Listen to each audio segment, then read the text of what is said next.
Hello friends, આજે આપણે મારી પ્રિય મેદાની રમત ક્રિકેટ વિશે નિબંધ જોઈએ।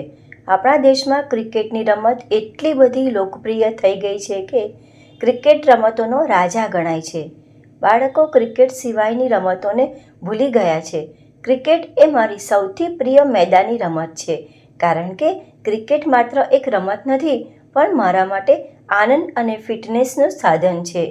મારા પિતાજી એક શાળામાં વ્યાયામ શિક્ષક છે। તેઓ ક્રિકેટના કેપ્ટન છે અને નિયમિત ક્રિકેટ રમે છે। હું નાનો હતો ત્યારે તેઓ મારી સાથે ક્રિકેટ રમતા। પછી મારા બાળમિત્રો સાથે સોસાયટીમાં ક્રિકેટ રમતો। હું 10 વર્ષનો થયો ત્યારે ક્રિકેટના કોચિંગ ક્લાસમાં જવા લાગ્યો। ત્યાં મને બોલિંગ અને બેટિંગની સઘન તાલીમ મળી। 2 વર્ષમાં મેં ક્રિકેટમાં ઘણી પ્રગતિ કરી છે। ક્રિકેટની રમત ઘાસના મેદાનમાં રમાય છે। આ રમત બેટ અને બોલથી રમાય છે। 2 ટીમ વચ્ચે રમાય છે। દરેક ટીમમાં 11 ખેલાડીઓ હોય છે। મેદાનની મધ્યમાં પીચ હોય છે। ટોસ ઉછાળીને રમત રમાય છે। 2 ટીમોમાંથી જે ટીમ વધુ રન બનાવે છે તે વિજેતા બને છે।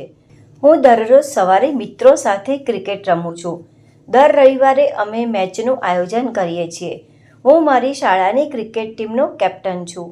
અમે ઘણી શાળાઓ સામે મેચ રમ્યા છીએ અને જીત્યા પણ છીએ। મને ઘણીવાર શ્રેષ્ઠ બેટ્સમેન તરીકેના ચંદ્રકો મળ્યા છે। મારી બેટિંગ વખતે હું ચોગ્ગા અને છગ્ગા ફટકારી પ્રેક્ષકોને ખુશ કરી દઉં છું। આથી હું છોટા સચિન તરીકે ઓળખાવા લાગ્યો છું। હું સતત ઉત્તમ બેટ્સમેન થવાનો પ્રયત્ન કરું છું। હું ટીવી પર દર્શાવાતી એક પણ મેચ જોવાનું ચૂકતો નથી।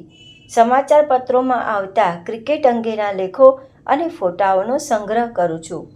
ક્રિકેટની રમત જોનાર અને રમનાર બંનેને આનંદ આવે છે। ક્રિકેટ રમવાથી આપણામાં શિસ્ત, સહકાર, સહનશીલતા, એકાગ્રતા, નિડરતા જેવા ગુણો વિકસે છે।